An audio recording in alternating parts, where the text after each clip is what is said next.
Hey, good morning, family. Pastor Willingham here. In this devotional this morning, I wanted to share with you how obedience unlocks blessings. I'm looking at Genesis 22, and I'll start in verse 12, and we'll go here around to verse 18. And it's the story of Abraham when he's asked to offer his son Isaac to God. And when Abraham follows through, God says to him in verse 12, lay not thy hand upon thy lad, neither do thou anything unto him. For now I know that thou fearest God, seeing that thou hast not withheld uh, thy son, thine only son, from me.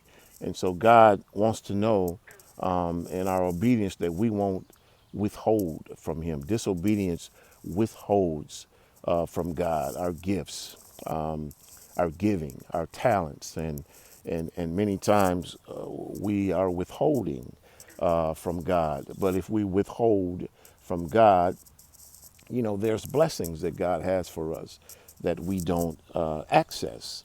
But God goes on to say to him again, because thou hast done this thing in verse 15, and not withheld thine only son, that in blessing I will bless thee.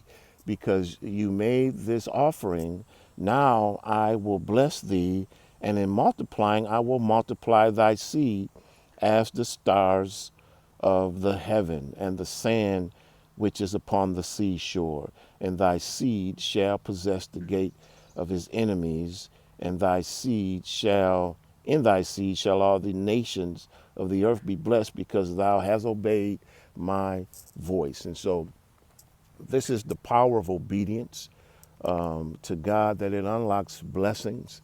And if there's any way you've been withholding yourself, maybe in worship and service to God, or in giving, or there's a gift or a talent, or there's something more that you know that you have to offer God that you haven't, now would be a time to decide that, hey, I'm going to stop withholding from God. God is not going to bring me to anything that he won't bring me through. And if I just trust God and I just give God more of what he's asking for from me, that God is going to release into my life blessings and things that he already has for me, but he's just waiting for me to be more obedient. And so, hey, God bless you. Have a great rest of your day, and I'll talk to you soon. Bye-bye.